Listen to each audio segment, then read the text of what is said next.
இந்த எக்ஸ்போவில் வந்து பால் கறவை இயந்திரம் மற்றும் மாட்டு பண்ணைக்கு தேவையான உபகரணங்கள் எல்லாமே நம்ம பண்ணி கொடுத்துட்ருக்குறோங்க.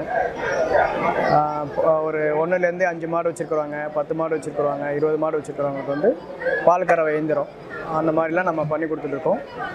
ரெண்டாவது பார்த்திங்கன்னா அதுக்கான கால்நடைக்கு தேவையான ஒரு வளர்க்குறாங்க, பண்ணை வச்சுருக்காங்க அப்படின்னா அவங்களுக்கான அந்த பால் கறவை இயந்திரம், அப்புறம் வந்து மாவு அரைக்கிற மிஷினு, என்டையர் எல்லா எக்யூப்மெண்ட்ஸுமே உபகரணம் எல்லாமே நம்ம பண்ணி கொடுத்துட்ருக்குறோம். இப்போ நம்ம நிறுவனத்தில் பார்த்திங்கன்னா இந்த காம்பு ஏதாவது புண்ணாயிடுச்சு அப்படின்னா இந்த மாதிரி டிப் கப்பு அப்படின்னு ஒரு ஐட்டம் நம்ம கொடுக்குறோம். இந்த டிப் கப்பில் என்ன பண்ணுறோன்னா இந்த ஓப்பன் பண்ணிவிட்டு மருந்து இதில் ஃபில் பண்ணிவிட்டு அதுக்கப்புறம் இதில் ஃபிக்ஸ் பண்ணிவிட்டு உங்களுக்கு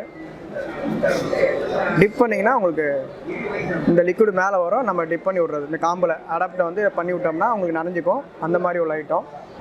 ரெண்டாவது இந்த மாதிரி ஃபீடிங் பாட்டில், கண்ணுக்குட்டிக்கு வந்து பால் குடிக்கணும், எதாவது காம்பு புண்ணாயிடுச்சு கொடுக்க முடியாதுன்னா நம்ம வந்து இது மாதிரி ஓப்பன் பண்ணிவிட்டு ஃபீடிங் பாட்டில்னு சொல்லுவாங்க, இல்லைன்னா அந்த பால் குடிக்கிற புட்டின்னு சொல்லுவாங்க. அதே இடத்துல இந்த மாதிரி நிறைய கண்ணுக்குட்டி மாடு இந்த மாதிரி இருக்குது, ஆட்டுக்குட்டிக்கு இல்லைன்னா இந்த மாதிரி பக்கெட் இருக்குது, இதை நம்ம இதை யூஸ் பண்ணிக்கலாம். ரெண்டாவது பார்த்திங்கன்னா இந்த நம்ம பாலில் வந்து எவ்வளோ தண்ணி இருக்குது, மேனுவலாக எவ்வளோ தண்ணி இருக்குது, மில்கில் வந்து சாதாரணமாக பாலில் வந்து தண்ணி ஒரு ரேஷியோ இருக்கும். அது இல்லாமல் இந்த மாதிரி வந்து ஒரு லாக்டோமீட்டர்னு சொல்லுவாங்க, அது பால் மானின்னு சொல்லுவாங்க. அதை நம்ம உள்ளே போட்டோம்னா தண்ணி எவ்வளோ இருக்குது, மேனுவலாக எவ்வளோ கலந்துருக்காங்கிறது நம்ம தெரியும். அதுக்கான இது ஒரு எக்யூப்மெண்ட்ஸ் இது.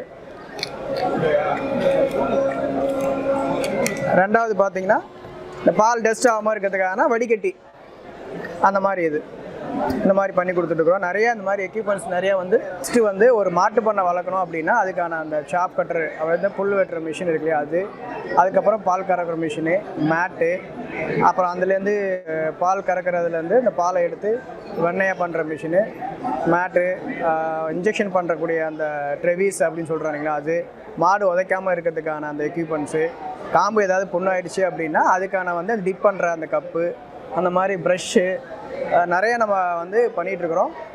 அந்த வீடியோவில் நீங்கள் அந்த காண்டாக்ட் நம்பர் கொடுப்பாங்க, அந்த காண்டாக்ட் நம்பர் கூப்பிட்டிங்கன்னா உங்களுக்கு நாங்கள் எல்லாம் டீட்டெயில்ஸ் சொல்லித்தரோம்.